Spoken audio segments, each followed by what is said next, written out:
Monsieur Laurent, est-ce que vous pouvez nous expliquer comment vous en êtes arrivé à vous lancer dans le portage salarial, à choisir ce mode de fonctionnement? Alors j'ai décidé il y a quelques années de faire une mission en management de transition. J'étais DRH de transition dans une entreprise.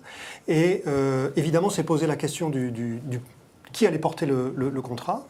Alors la première fois, je l'ai fait par moi-même, et tout de suite après, quand j'ai rencontré Joël, eh bien, j'ai décidé d'être porté pendant les durées de mes missions par la société de portage salarial Cadre en Mission. Alors du coup, comment justement, vous pouvez nous expliquer comment vous avez choisi Cadre en Mission plus qu'une autre? Quels ont été les critères, vos critères de choix? Oui, il y a un très bon argument, c'est que Cadre en Mission fonctionne comme un réseau. Et donc on est tous potentiellement apporteurs d'affaires. Et là, par exemple, j'ai été apporteur d'affaires de quelques affaires où je suis directeur de mission de managers qui sont en entreprise et pour lesquels je supervise le déroulement du contrat. Mais on est tous finalement portés par la même société de portage salarial, quelle que soit notre activité. Donc en fait, c'est un travail en mode collaboratif. Complètement. Et ça, c'est la très grande puissance du réseau.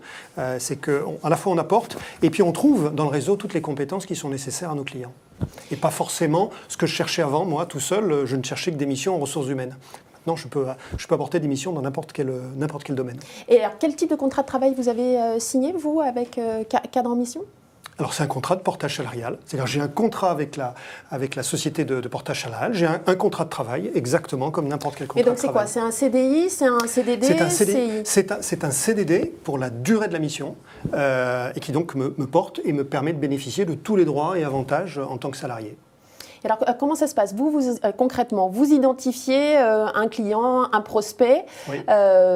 Et so what après? Il se passe quoi? C'est vous qui rédigez le devis? On identifie un besoin. Si c'est moi qui apporte l'affaire, je vais avoir la nécessité de satisfaire le client, c'est-à-dire de lui trouver le manager de transition qui va lui convenir. Donc c'est un vrai travail de recrutement. Et puis j'ai également une tâche commerciale qui va consister à signer un contrat commercial, en tout cas le préparer. Et puis après, avec une casquette cette fois-ci de directeur de mission, je vais m'assurer en permanence que la mission se déroule conformément au cahier des charges qu'on a défini avec le client et que tout se passe normalement bien jusqu'à la fin de la mission. Et qui déclenche la facturation alors c'est la société de portage salarial à partir d'informations que nous lui donnons. On a travaillé tant de jours sur le mois précédent et donc ça déclenche à partir du contrat commercial, ça va déclencher automatiquement une facturation du client. Et du coup un salaire pour vous? Et un salaire pour moi. Enfin, pour les parties prenantes. Pour les parties prenantes, oui. D'accord. Oui. Parce qu'en l'occurrence, le mode est un peu élaboré, mais le salarié classique en portage, il facture sa mission, il a un salaire en retour. Et là, dans le modèle existant, c'est qu'en fait, on a mis en avant cette notion de réseau de manière à ce qu'on puisse, les uns les autres, s'apporter des missions. Donc, Philippe est le bon exemple. Il produit lui-même une mission aujourd'hui, et parallèlement à ça, de par son action, son réseau, sa connaissance, il a identifié d'autres missions et sur lesquelles il s'impute pour suivre l'avancement de la mission. Donc, il est à la fois apporteur d'affaires et superviseur de la mission pendant. Donc, ça lui permet d'avoir une activité presque quasiment à plein temps, finalement. Oui, alors, voilà.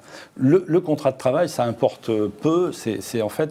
C'est directement lié à l'activité et à la durée. Donc, après, on peut faire des CDD, des CDI, des CDD à temps partiel, des CDD à temps plein, des CDI à temps partiel, des CDI à temps plein. C'est plus les modalités d'intervention chez le client qui définissent le contrat. Voilà.